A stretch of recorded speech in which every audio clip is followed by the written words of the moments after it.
Hello mga ka-chisflix! Kamusta na kayo? May mga bago na namang chismis patungo kina Andy Eigenman, Filmar Alipayo at Pernilla Su. Nasagap sa aming radar na pinatanggal na daw ni Filmar ang kanyang tattoo at pinatunangan na lang ng ibang design. Pernilla, sumagot na sa mga paratang sa kanya at eto na nga ang kanyang mga pahayag paukol sa mga bashers. I just don't understand why some people have so much hate in their minds and bodies.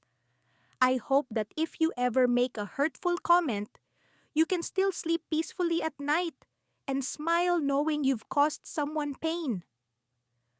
I'm still human din naman. I still feel hurt.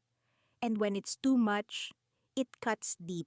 I hope you never become the reason someone cries themselves to sleep or questions their worth asking why they weren't good enough. We're all going through something.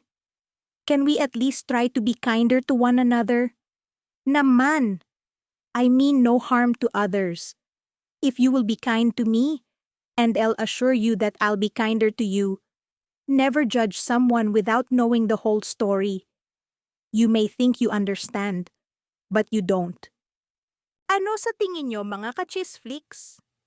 Sincere ba ang Swedish photographer na si Pernilla sa kanyang mga pahayag? Dapat ba natin siya kaawaan habang si Pernilla ay nagsalita na?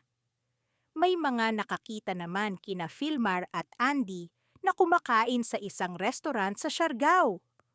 Mukhang ayos na sila at nagkabalikan na.